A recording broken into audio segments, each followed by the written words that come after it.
जिस तरह से राघव चड्ढा सात टोटल 7 एमपी चले गए बीजेपी में आम आदमी पार्टी के राज्यसभा के तहत। देखिए, ये जो कल हुआ है राज्यसभा में 7 सांसद राज्यसभा से, खास करके वो सांसद है पंजाब से, पंजाब विधानसभा से वो राज्यसभा में आ गए। राघव चड्ढा है उसमें, संदीप मित्तल है, संदीप पाठक है, और भी नाम है कुछ।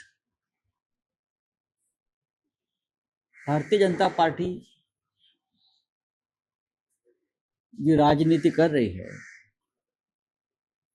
वो सबको मालूम है। उनकी राजनीति एक ही शब्द है, उसमें हम उसको कहते हैं निर्लज्ज, लज्जा नहीं है उनको।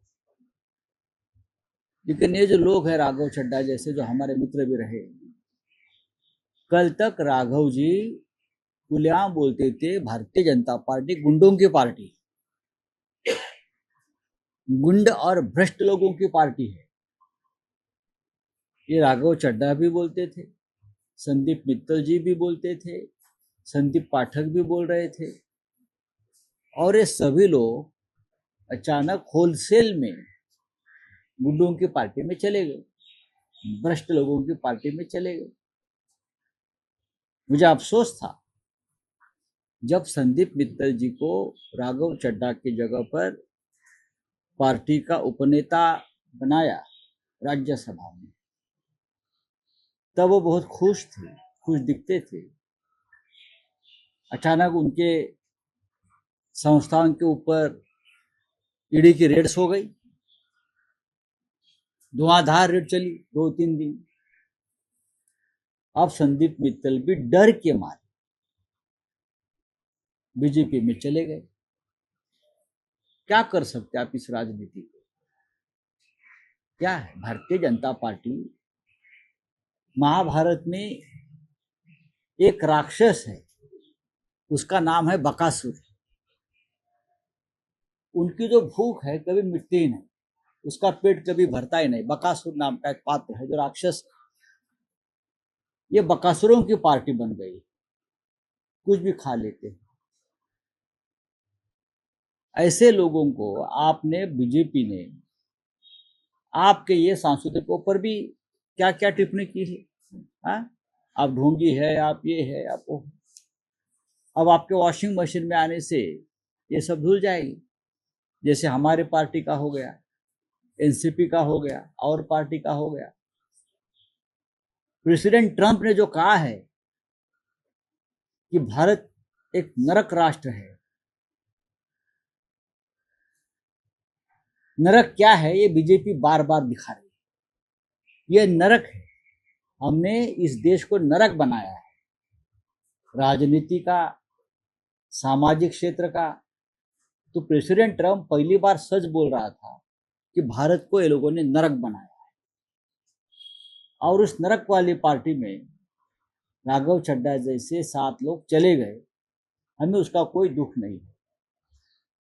उनको जल्दी पता चलेगा नरक में क्या है।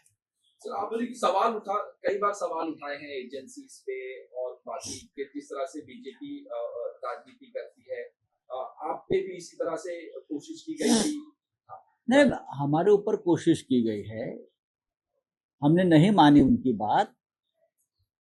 हमने एक लेटर लिखा वेंकैया नायडू को उस वक्त कि मेरे पे दबाव है पार्टी छोड़ने के लिए, उस वक्त तो सरकार बंद रही।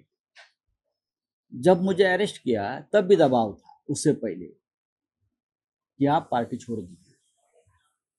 लेकिन मैंने मेरी पार्टी से बेईमानी नहीं की, न करूंगा। और हमने जेल जाना पसंद किया। ये लोग इसलिए डरते हैं कि उनके पास ज्यादा संपत्ति हो गई। जिनके पास संपत्ति है, जिनके पास ज्यादा पैसा हो गया है, स्टेट हो गई है, वो लोग डरते हैं, उनको प्रोटेक्शन चाहिए। अब ये लोग तो सब व्हाइट कॉलर लोग हैं, हम सड़क के लोग हैं, हमारे क्या उखाड़ेंगे। वापस जेल में डालना है तो डाल दीजिए, उसमें क्या है। लेकिन ये ठीक नहीं है देश के लिए। देश में गंदगी ज्यादा फैला रहे हैं और हमारा चुनाव आयोग एक कचरे का डिब्बा बन गया है। क्या विपक्ष कमजोर हो रहा है फिर? नहीं, विपक्ष कभी कमजोर नहीं होगा। ये जो 6-7 लोग चले गए हैं, ये कोई पब्लिक फिगर नहीं है। ये सोशल मीडिया के पेज 3 के नेता है मैक्सिमम उनमें से। आपने देखा होगा कि भारतीय जनता आप पार्टी का और एक सांसद है, वो संत है, उसका नाम मैं अभी याद आता है, आप पंजाब से आए, वो संत है, वो पर्यावरण क्षेत्र में काम कर रहे हैं, संत है, और हमारे राज्यसभा के सदस्य हैं। उनके ऊपर भी दबाव डाला कि आप भी उनके साथ पार्टी छोड़िए, लेकिन उस सांसद साहब ने पार्टी छोड़ने से इनकार कर दिया, नहीं, जिस पार्टी के साथ मैं आया हूं उस पार्टी के साथ ही मैं रहूंगा। ऐसे भी लोग राजनीति में और पार्लियामेंट में है, तो डरने की बात नहीं है। जैसे हम कहते हैं कि इस प्रकार की गंदगी और किसी पार्टी से बीजेपी में जाती है, तो बीजेपी का जो डंपिंग ग्राउंड हो गया है, वो डंपिंग ग्राउंड होने दो। तो पंजाब में जो विधायक है उनको भी तोड़ने की कोशिश की जा रही है। देखिए, सबको तोड़ने की कोशिश करेगी भारतीय जनता पार्टी को। मैंने कहा वो बकासुर है, बकासुर। बकासुर ने जो पुनर्जन्म लिया है बकासुर ने, वो पुनर्जन्म का नाम है भारतीय जनता पार्टी। उसको खाओ, उसको तोड़ो, उसको अंदर डाल दो, ये चलता रहेगा उनका, लेकिन बकासुर का भी अंत हो गया। तो इलेक्शन कमीशन है, सुप्रीम कोर्ट, वहाँ पे सुनवाई नहीं हो रही आप लोगों की? हो जाएगी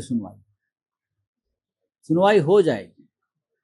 अब एक तारीख दिया है 29 को अगर सुनवाई नहीं होती है तो हमारी भूमिका स्पष्ट करेंगे। हमारी भी कोई स्ट्रैटेजी है और रहेगी। उद्धव ठाकरे साहब बहुत दुखी है, बार बार ये सुनवाई टल रही है। इतने कारण है सुनवाई टालने के लिए उनके पास। ये बहुत गंभीर विषय है। संविधान की हत्या हुई है इस मामले में, 10th शेड्यूल की हत्या हुई है संविधान के। फिर भी अगर हमारे चीफ जस्टिस ऑफ इंडिया के पास टाइम नहीं है बात सुनने के लिए सालों साल से, तो क्या हम बागेश्वर बाबा के धाम में जाकर निर्णय लेना चाहिए? क्या बागेश्वर बाबा को सुप्रीम कोर्ट में लाकर हमारा वकील बनाना चाहिए? उसके बाद हमारी सुनवाई होगी?